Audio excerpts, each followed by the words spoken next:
Assalamu alaikum and a very warm welcome to all the scholarship aspirants out there. Let me introduce you to Mr. Mubashir, who will provide you with a guide on Chinese scholarship. Sir, thank you so much for coming and dedicating your time to this discussion. How are you? Assalamu alaikum. Thank you for having me. I am Mubashir Lias, and I am here in Beijing Institute of Technology, and I am pursuing my PhD here Hmm. in chemistry. Uh, Right. So, sir, can you please tell me about your background? Where did you do your bachelor's and master's? Then you yeah, pursued your PhD in China. yeah. I completed my bachelor from Bahauddin Zikriya University, Multan, and my master from University of Agriculture, Faisalabad. Both in pure chemistry. Both were in pure chemistry, organic chemistry. Right. So, how did you overcome the challenges that you faced during that time? मतलब जब आप emails वगैरह कर रहे थे तो ये सब कुछ आपने कैसे overcome किया? क्योंकि most of the Basically, professors don't even respond. या बेसिकली आपको ये डेली तौर करना पड़ता है कि हम क्या करते हैं कि हम 10-15 ईमेल्स करके हम थक जाते हैं कि हमें ये स्कॉलरशिप नहीं मिलेगी। मुझे याद है कि मैंने अबव 1000 ईमेल्स की थी डिफरेंट प्रोफेसर को डिफरेंट कंट्रीज में। तो सबसे पहले तो ये होता है कि आप एक मरतबा मेल करते हैं और फिर आपको रिमाइंडर ईमेल भी लाजमी करनी चाहिए। तो जब मैं मुझे फिर बहुत ज़्यादा एक्सेप्टेंस मिल रही थी, लेकिन असल में मैं पाकिस्तान में एज अ लेक्चरर भी काम कर रहा था, तो मेरा एडमिशन पहले बीजिंग में हो गया था, जिसकी वजह से फिर मुझे इधर ही आना था, क्योंकि छुट्टी का मसला था, तो इस वजह से मैंने इसको प्रेफर किया बीजिंग। सही। सो email was enough for your scholarships या फिर आपने बाद में इसके एप्लीकेशन पोर्टल और स्कॉलरशिप वो मुझे एक डिटेल में आप बताएंगे? जी, बेसिकली आपका सबसे जो अहम पार्ट है वो ईमेल और उसके साथ सीवी है। जो आपकी सीवी में है वो ही आपको डिटरमाइन करता है कि आपने सिलेक्ट होना या नहीं होना। एक ईमेल हम जब जो सब्जेक्ट ईमेल होती है वो हम क्या करते हैं, बहुत लेंथी लिखते हैं। अगर हम देखें कि हम कितना पढ़ सकते हैं तो हम भी इतना रीड नहीं करते। तो चाहिए कि हमारी जो ईमेल है जो हम सेंड करें वो कंसाइज होनी चाहिए, छोटी से छोटी ईमेल होनी चाहिए, और उसके साथ हम अपना सीवी अटैच करें। तो उसके बाद जब आप एक्सेप्टेंस ले लेते हैं तो फिर ये आपको इनके कुछ स्टूडेंट्स होते हैं, वो आपको गाइड भी करते हैं, या टीचर आपको गाइड करता है, या इनका ग्रेजुएट स्कूल्स होते हैं वो आपको गाइड कर रहे होते हैं कि आपने, वो आपको मुख्तलिफ वी चैट पे ग्रुप बना देते हैं, तो वो आपको हर स्टेप पे गाइड कर देते हैं। राइट। तो सर आप मुझे ये बताएंगे कि हम जो हमारा ईमेल कंटेंट क्या होना चाहिए? How to effectively write the या ईमेल? बेसिकली ईमेल जो है वो आपका 2 से 3 पार्ट। सबसे पहले आपकी बेसिक इन्फॉर्मेशन, जैसे आपका नेम है और आपने क्या किया है, और जो आपने प्रोजेक्ट वगैरह कंप्लीट किया है उसको हाईलाइटेड करके आपने पेश करना है। ठीक है। और उसके बाद आपने ये करना है कि आपने अपनी थोड़ा सा क्वालिटीज को एक्सप्लेन करना है, एक या 2 सेंटेंस में। और इसके बाद आप कोई कॉन्फ्रेंस अटेंड की है वो आपने उसमें ऐड करनी है, और कुछ आपने अपने जो पब्लिकेशन है उसका टाइटल ऐड करना है। तो ये 2 to 3 पैराग्राफ से ज्यादा आपकी वो ईमेल है वो जो आप सेंड करते हैं वो नहीं होनी चाहिए। ओके। आप थोड़ा सा ये बताएं कि स्टूडेंट्स जो हैं वो पीएचडी का स्कॉलरशिप को अचीव करने के लिए कब से स्टार्ट करें, क्योंकि उनका ईयर भी वेस्ट ना हो और वो जो है वो इजीली जी अपने स्कॉलरशिप को अचीव कर सकें टाइमली। जी बिल्कुल। अब जैसे सितंबर इनकी जो एप्लीकेशन है सीएससी की, वो अप्लाई आप करते हैं जनवरी फेब के अंदर, लेकिन जो आपने एक्सेप्टेंस लेना है उसकी जो ईमेल्स हैं वो आप सितंबर से स्टार्ट कर देते हैं। जैसे इनकी अगस्त में इनको छुट्टियां होती हैं, तो जैसे छुट्टियों के बाद ये आते हैं तो इनको आप अप्रोच करना स्टार्ट कर देते हैं। तो जो इसमें यही होता है कि आप जैसे ही जो सब स्टार्ट में अप्लाई करते हैं उनके चांसेस ज़्यादा होते हैं कि उनको स्कॉलरशिप मिल जाए। एक्सेप्टेंस का भी यही है कि जो पहले करेगा। इसी तरह अगर आप जिस वक्त अप्लाई डेट आ जाती है तो अगर आप शुरू में कर देते हैं तो आपके चांसेस ज़्यादा होते हैं उसके निस्बत जो लोग एंड में अप्लाई करते हैं, बेशक उनके पास एक्सेप्टेंस भी हो। हमारे साथ ये ऐसा हुआ है, इसी साल हुआ है कि हमारे एक दोस्त थे, उनको एक्सेप्टेंस मिली अप्रैल के अंदर, लेकिन एक्सेप्टेंस भी उनके पास मौजूद थी, लेकिन उन्होंने 10 अप्रैल लास्ट डेडलाइन थी और उन्होंने 6 अप्रैल को आई थिंक अप्लाई किया, तो उनका इस मतलब एडमिशन नहीं हुआ, हालांकि उनकी सीजीपी भी बहुत ज्यादा अच्छी थी। How to find the right professor?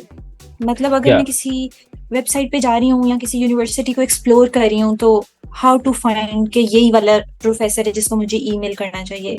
तो आप हर प्रोफेसर को can you please screen share and You can see Mhm. this is department. Introduction. Now the professor. Yeah, these are name of the Right. different professor. You can click. Hmm. And how to find their research field? Yeah, you can just simply you can check Wangbo, novel function, nanoporous materials, design, and Mhm. their gas separation properties. You can find you can check their publication too. Top 15 universities in China in chemistry. You can check. Right. Yes, you can check. ये आपने बताया कि एक CSC वाली है scholarship और एक university की अपनी होती है, तो इन दोनों में इनके मेरिट्स और डीमेरिट्स क्या हैं? मतलब हमें किसकी तरफ से Basically, ज़्यादा फायदा मिलेगा? अब सीएससी की तरफ से आपको ज़्यादा फायदा मिलेगा। सी में जो यूनिवर्सिटी स्पॉन्सर स्कॉलरशिप्स होती हैं उसमें ये होता है, जो ड्रॉबैक है उसका, कि आपको ड्यू टाइम में अपनी डिग्री कंप्लीट करनी होती है, उसके बाद आपको वो मज़ीद आपको अकोमोडेट नहीं करते। लेकिन सीएससी का ये है कि आपको एक्सटेंशन इसमें मिल सक जाती है, और जो स्टाइपेंड वो हर चीज़ वो सेम है। और इन दोनों के प्रोसेस में मेन डिफरेंस क्या है? मतलब इसमें अगर कोई एक्सेप्टेंस difference लेटर नहीं है। दोनों में इनमें एक्सेप्टेंस लेटर चाहिए? जी, दोनों में एक्सेप्टेंस लेटर चाहिए।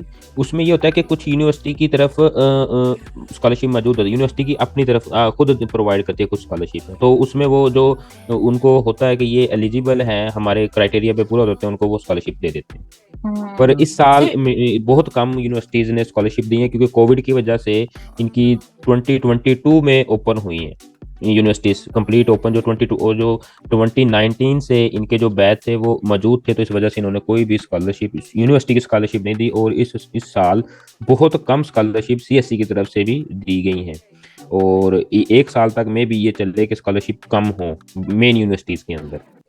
Sir, is there any CGPA requirement? मतलब 3.5 बेसिकली 3 हो या आपके पास, 3 सीजीपीए से अबव हो आपके पास, इससे यानी कि ज़्यादा हो तो अच्छा है। बेसिकली आपके प्रोजेक्ट मैटर, अगर आप पीएचडी के लिए करें हैं तो आपके प्रोजेक्ट मैटर करते हैं कि आपने क्या क्या प्रोजेक्ट किए हैं, तो आपने कौन कौन सी कॉन्फ्रेंस को अटेंड किया है आपके पास, तो ये चीज़ें आपके पास होनी चाहिए।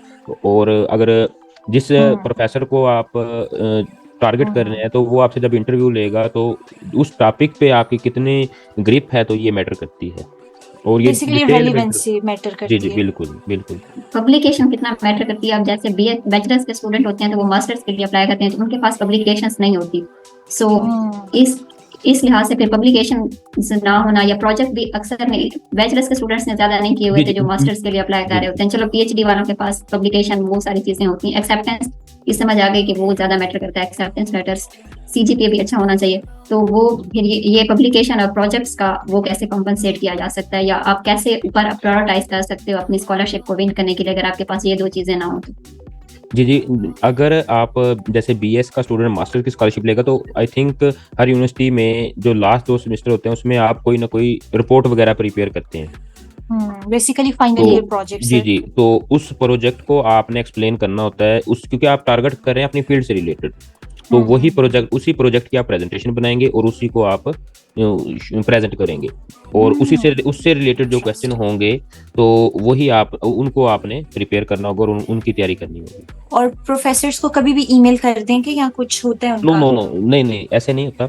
जो चाइना है उनका और पाकिस्तान का जो डिफरेंस है वो 3 आवर्स का है। चाइना पाकिस्तान से 3 आवर आगे है, तो आपने मॉर्निंग में इनको करना है और वर्किंग डेज में इनको आपने करना है, ईमेल करना है। यानी कि सैटरडे और संडे इनको ईमेल्स नहीं करना। तो पाकिस्तान के आई थिंक 6 मॉर्निंग के 6 बजे आपने इनको ईमेल करनी है, क्योंकि उस वक्त इनके 9 होते हैं, 9 बज रहे होते हैं, तो उस वक्त आप इनको अप्रोच करें। एक्सेप्टेंस लेटर सबसे पहले, फिर बाद में हम डॉक्यूमेंट्स अपने रेडी करेंगे। जी, वो सारे जो डॉक्यूमेंट्स हैं ना, अगर आप ये देखें सीएससी पे जाएं, चाइनीज गवर्नमेंट स्कॉलरशिप, ये आप देख सकते हैं ये टैब। जी यस जी, तो इधर आपको ये सारे डॉक्यूमेंट मिल जाएंगे, ये सारे ये हर चीज, more about study in China and study abroad, list of some of our universities, ये सारे हर चीज इधर मौजूद है। तो ये हमें एचईसी से और आईबीबीसी से करना है, टेस्ट करवाने पड़ने सारे? नहीं, आपको अभी कोई ज़रूरत नहीं है एचईसी से या मोफा से टेस्ट करवाने की। अभी जी आपको जो डॉक्यूमेंट चाहिए वो मैं आपको बता देता हूँ। सबसे पहले तो आप एक्सेप्टेंस होगी आपके पास एक पासपोर्ट होना चाहिए, जी वैलिड पासपोर्ट। ठीक है, उसके साथ आपके पास जितने भी आपके डॉक्यूमेंट हैं जिनको आप कंसीडर करते हैं ये कि आपके डॉक्यूमेंट हैं, उसमें आपके स्पोर्ट्स डॉक्यूमेंट हैं, कोई भी डॉक्यूमेंट, कोई भी आपकी अचीवमेंट है, उसकी आपने क्या करवानी है, कलर्ड कापीज करवा लेनी है। जी उस कलर्ड कापीज को आपने क्या करना है, नोटरी पब्लिक जैसे अदालत से उनको अटेस्ट करवा लेना है। उनको अटेस्ट करवाने के बाद आपने क्या करना है, एक एक को पीडीएफ बना स्कैन, ये हम क्या करते हैं कैम स्कैनर से कर लेते हैं, ये नहीं चलता। जी तो आपने क्या करना है, स्कैनर होता है उसके थ्रू ही आपने इसको स्कैन करवाना है, फिर शॉप पे मैं जाके। किसी बैक और फोटोशॉप से जी, और हर डॉक्यूमेंट की एक कॉपी होनी चाहिए आपके पास, यानी पीडीएफ ये फाइल होनी नोटरी चाहिए। पब्लिक दूसरा स्टाम्प फरोश को कहते हैं ना? No, notary no public no basically अदालतों में होते हैं। आप अस्टाम फरोश के पास जाएंगे वो आपको करवा देंगे मेरे ख्याल में। ये एक नोटरी डॉक्यूमेंट के पब्लिक 2 या 3 लॉयर लॉयर लॉयर लॉयर होते होते हैं हैं, नोटरी जो पब्लिक, जिनके इलेक्शन पास लड़ जी नोटराइज करने की जी पावर होती है। जी जी वही। तो उस वो आप जाएंगे, वैसे ये करवा देते हैं स्टाम फरोश भी ना आपको पाकिस्तान में। तो कोर्ट आपने क्या एरिया के करना अंदर है, अवेलेबल होती हैं चीजें, आप जाके किसी से पूछते हैं वो आपको करवा देंगे। जी वो जी 2 से 3 रुपए एक डॉक्यूमेंट के लेते हैं, आप पता नहीं क्या रेट होगा उनका। और इसके बाद आपको मेडिकल, ये भी इधर से ही डाउनलोड हो जाता है इसके ना मेडिकल सर्टिफिकेट। जी मेडिकल सर्टिफिकेट। वो मेडिकल सर्टिफिकेट क्या होता है, बेसिक होता है कि आपने जाना है, अगर करवा लें तो आपके लिए अच्छा होता है कि आपको अपने टेस्ट पता चल जाते हैं, तो आप वो करवा लें। उसमें भी मेरे ख्याल में 300 या 400 पाकिस्तान के रुपए खर्च होते हैं, तो वो आपने करवा लेना है। आप अगर तहसील THQ से या किसी भी डॉक्टर से, प्रोफेशनल डॉक्टर हो, गवर्नमेंट डॉक्टर हो, तो उससे आप वो टेस्ट करवा सकते हैं। और इसके बाद एक और होता है पुलिस वेरिफिकेशन सर्टिफिकेट। ये उसके बाद जब जिस अप्लाई से पहले यानी कि एक्सेप्टेंस के बाद के डॉक्यूमेंट है। ये भी इधर एक्सेप्टेंस से मिल जाएगा? नहीं, ये मिलेगा नहीं। ये आपने आपकी जो तहसील होती है उसके खिदमत मरकज सेंटर होते हैं, सुना होगा नाम। जी तो उधर जाना है आपने, और उधर उनसे उन्हें कहना है कि मैंने इस कंट्री में जाना है, तो उस कंट्री वाइज वो आपको एक सर्टिफिकेट बना के देते हैं। वो 6 मंथ तक वैलिड होता है, तो बिफोर अप्लाई आप बनवा लें तो वो 6 मंथ तक वैलिड होगा। तो वो आपका जो एरिया का थाना है उसमें आपको वो फिर वो आप उधर जाएंगे, उनको अपनी इंफॉर्मेशन देंगे। एक आप पहले खिदमत मरकज जाएंगे, फिर आप अपना जो थाना है, कुछ ऐसा होता है कि आपके जो थाना और खिदमत मरकज कंबाइन होते हैं, तो उधर से ही वो सारा काम हो जाता है। तो उधर से आपको वो एक डॉक्यूमेंट दे देंगे, उसकी भी इसी तरह आपने कॉपी करवा के आपने रख देनी है। और एक जो इंग्लिश प्रोफिशिएंसी सर्टिफिकेट। चांसेस मतलब जो आपने टिप्स यूज की थी एसओपी और मोटिवेशनल लेटर लिखने में, कैन बी शेयर?